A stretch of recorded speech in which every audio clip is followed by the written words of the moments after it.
नमस्कार, स्वागत है हमारे इस YouTube चैनल विजय लक्ष्मी बेसिक टीचर में। और आज हम हिंदी व्याकरण के अंतर्गत पाठ 2 वर्ण विचार के अंतर्गत वर्णों का अध्ययन करेंगे।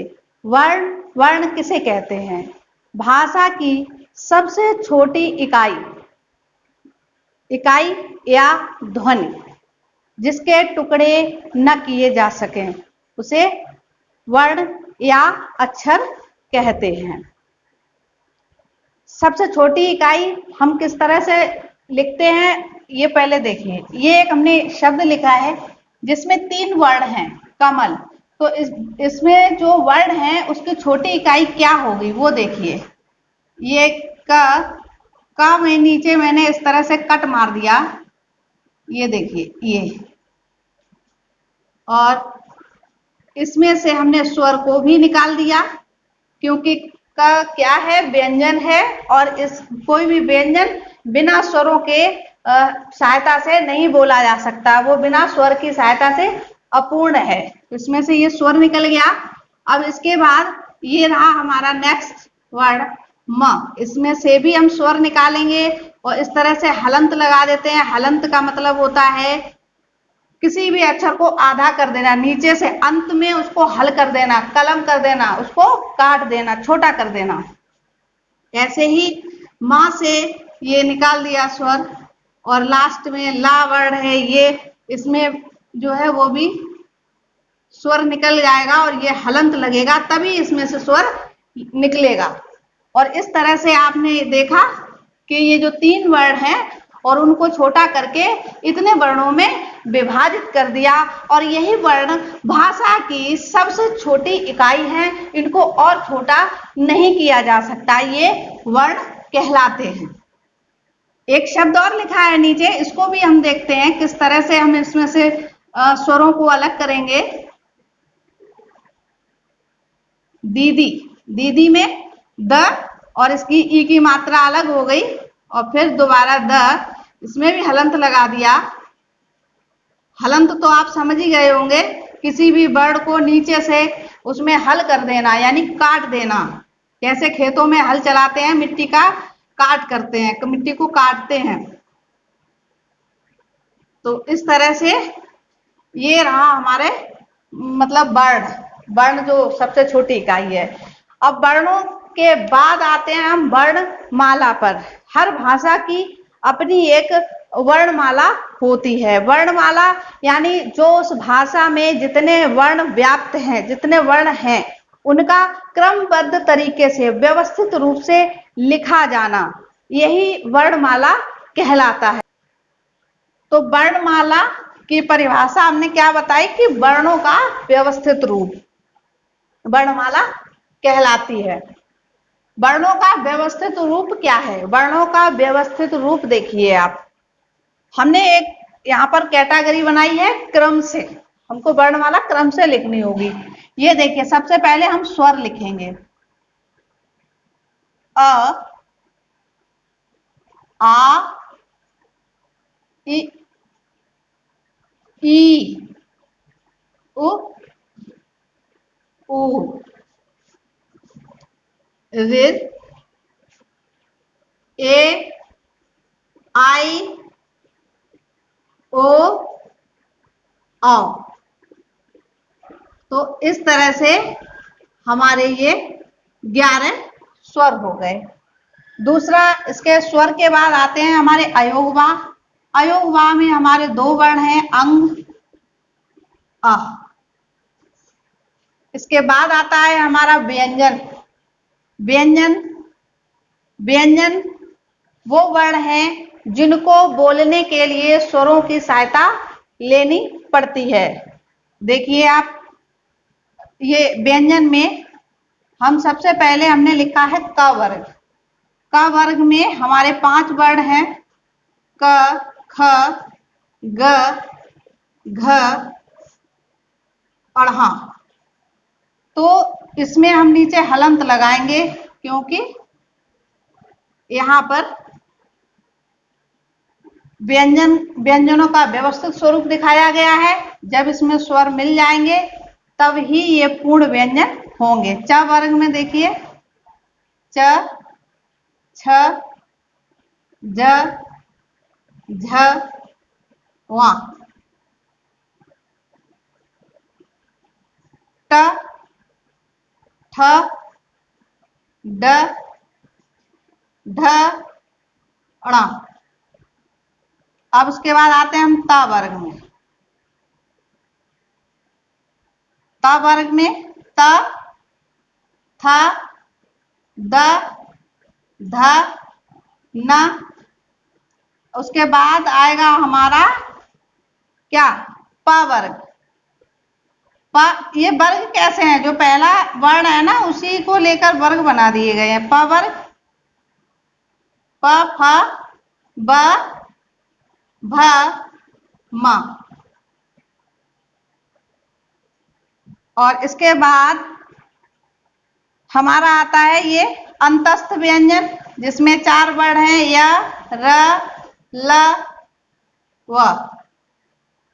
य, र, ल, व। ऊष्म व्यंजन य, र, ल, व, श, श, स, ह।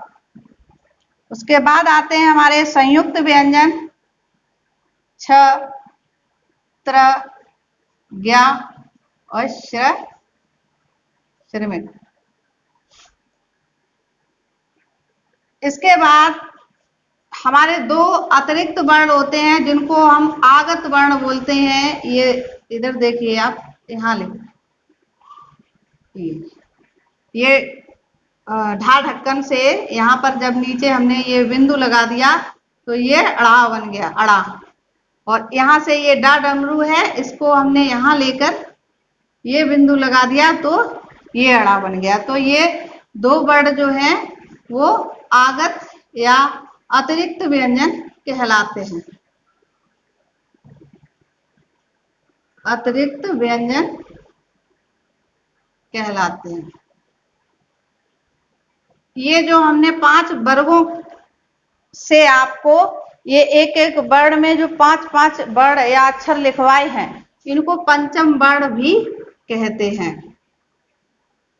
पंचम वर्ण। तो यही है हमारी वर्णमाला का व्यवस्थित रूप, यानी वर्णों का व्यवस्थित रूप। ये है हमारी वर्णों का व्यवस्थित रूप जिसे हम कहते हैं वर्णमाला। व्यवस्थित स्वरूप समझ लिया। अब हम वर्णमाला के भेद कितने होते हैं, तो वर्णमाला के भेद या वर्णों के भेद, वर्णों के भेद, वर्णों के 3 भेद होते हैं। पहला स्वर, और दूसरा अयोगवा, और तीसरा होता है हमारा व्यंजन। तो इस तरह से हम पहले समझेंगे स्वर। स्वर, स्वर किसे कहते हैं? वे वर्ण जिनका उच्चारण, वे वर्ण जिनका उच्चारण करने में किसी अन्य वर्ण की, किसी अन्य वर्ण की सहायता नहीं लेनी पड़ती है। किसी अन्य वर्ण की सहायता नहीं लेनी पड़ती है। स्वर कैसे होते हैं? स्वतंत्र होते हैं। ये स्वतंत्र होते हैं और जिनके उच्चारण में किसी अन्य वर्ण की सहायता नहीं लेनी पड़ती है, उन्हें स्वर कहते हैं। उन्हें स्वर कहते हैं। यह है हमारे स्वर की परिभाषा। स्वर आपने करने में किसी अन्य वर्ण की सहायता नहीं लेनी पड़ती है, उन्हें स्वर कहते हैं। आपने देखा स्वर अ से लेके औ तक ये 11 वर्ण होते हैं। इनको आप आ ई उ कितनी भी देर तक बोल सकते हो। ये स्वतंत्र होते हैं। इनका उच्चारण करते समय मुख से निकलने वाली वायु अवरुद्ध होकर नहीं बल्कि स्वतंत्र रूप से बाहर निकलती है, जबकि इसके विपरीत व्यंजनों का उच्चारण करने में स्वरों की सहायता लेनी पड़ती है। अब आते हैं हमारे स्वर के भेद। स्वर के भेद या प्रकार। तो स्वरों के जो भेद होते हैं वो 3 होते हैं। पहला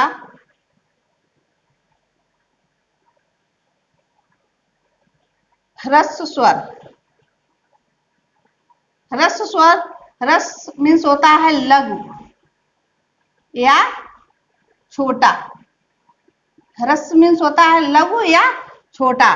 तो इसी तरह से ये हमारा अ, ई, उ और रे जितने भी छोटे वर्ण हैं, छोटा आ, छोटी ई, छोटा उ और रे, ये है हमारे ह्रस्व स्वर।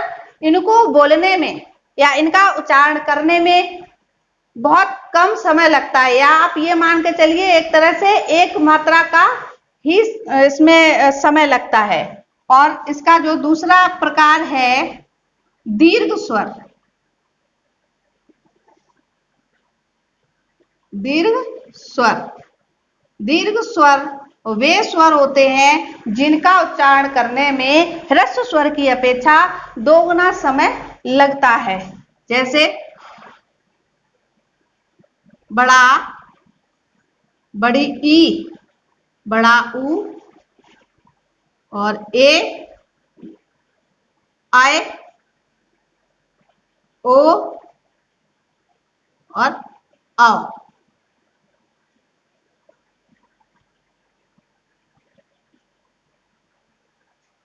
तो ये ह्रस्व स्वर हमारे 4 हो गए और दीर्घ स्वर हमारे 1 2 3 4 5 6 7 कितने हो गए? 7, 7 4 11।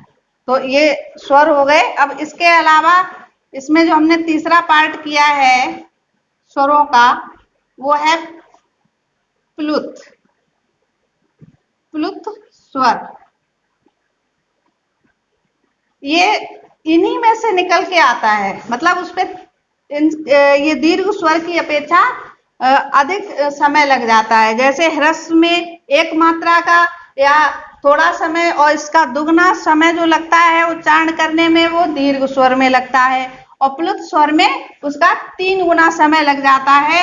जैसे इसके लिए हम यहाँ पर शब्दों का ही उदाहरण दे सकते हैं। जैसे ओम, ओम का उच्चारण करते हैं तो ओ वर्ड को, ओ हमारा है तो यही स्वर, इसीलिए अभी भी हमारे स्वर जो अगर काउंट किए जाएंगे तो 11 ही किए जाएंगे। क्योंकि इसमें समय अधिक लग गया, ओ पर ये तिगुना समय लग गया, ये इसमें 3 बना हुआ है, 3 बना हुआ है, इसीलिए इसको अलग कर दिया। इसको प्लुत स्वर कहते हैं, यानी छुपा हुआ दिख नहीं रहा है लेकिन इस पर समय ज्यादा और बल ज्यादा लगने से ये इस कैटेगरी से दीर्घ स्वर से अलग हो जाता है, इसलिए इसको प्लुत स्वर कहते हैं।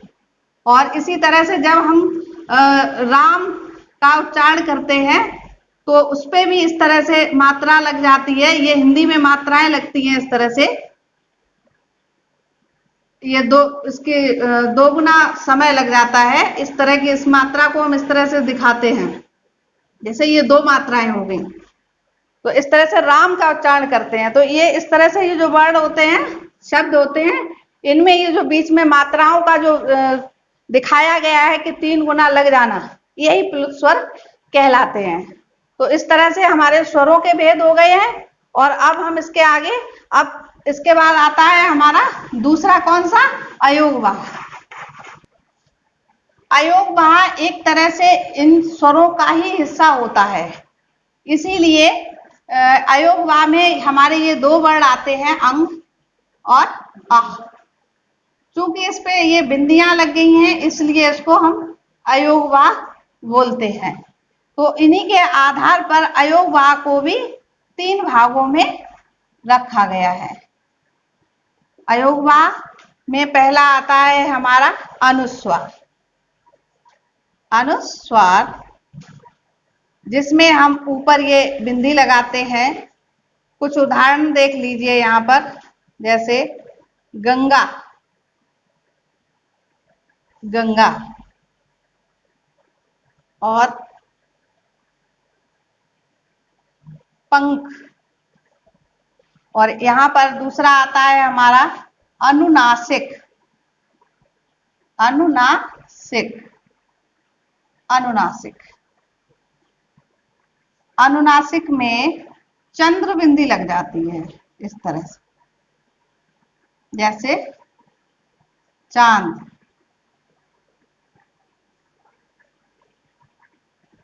और मांग, इस तरह से। और ये आता है हमारा तीसरा भाग अयोगवाह का,